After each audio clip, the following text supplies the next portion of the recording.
Hi everyone. The learning target for today, I can rewrite literal equations and formulas. A literal equation is an equation with more than one variable.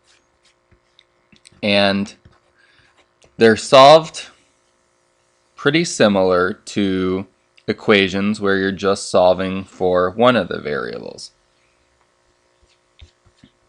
The key to doing this is to treat everything that is not the variable you're solving for as a constant and follow the same rules.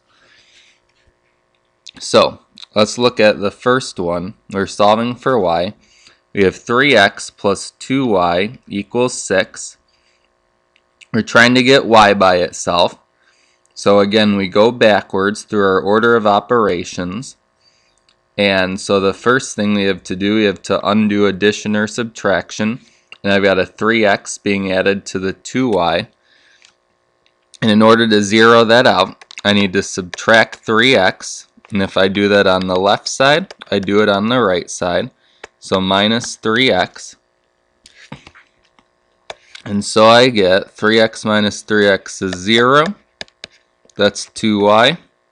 And 6 minus 3x, remember they're not like terms, so we're not allowed to put them together. It just stays 6 minus 3x. Again, remember, only combine like terms. Okay, so that's 2y equals 6 minus 3x. And then, since y is being multiplied by 2, in order to undo that, we have to divide by 2. So we divide by 2. That divides out those 2's.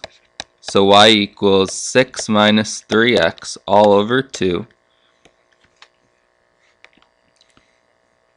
Now we want to write this a little simpler.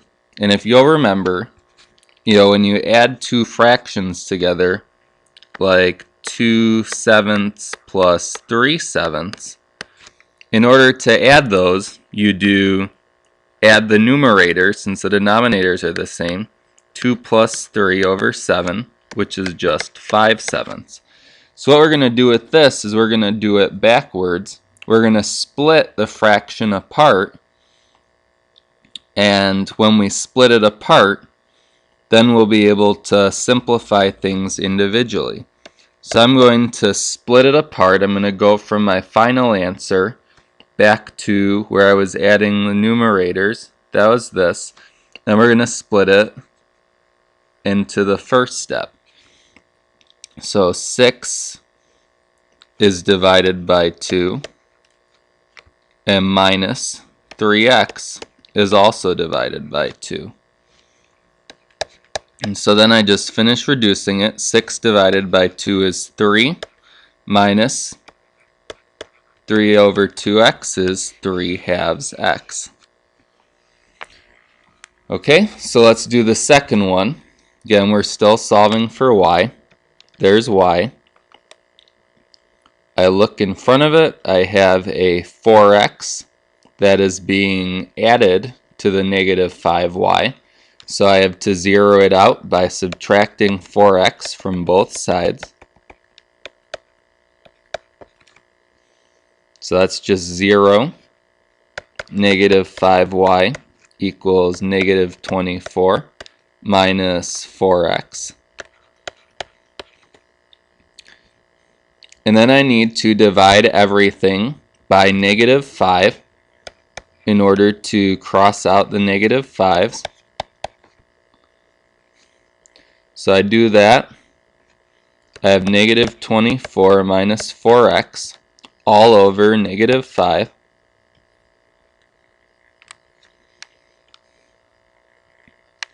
And now let's just split this up, split the fraction apart, put both numerators over a denominator of 5. So negative 24 divided by negative 5 minus 4x over negative 5. As I see, I have a negative and a negative. Two negatives is going to make it positive. And same here, the two negatives, that's going to make it a positive. So I have y equals 24/5 plus 4/5 x. Okay, so that's how you solve for y. Use the same steps as you would when just solving for one variable when it equals a number, and then when you get to the end, if you need to, split your fractions into two pieces in order to put it in a better form to work with for a topic that we're going to cover later in the course.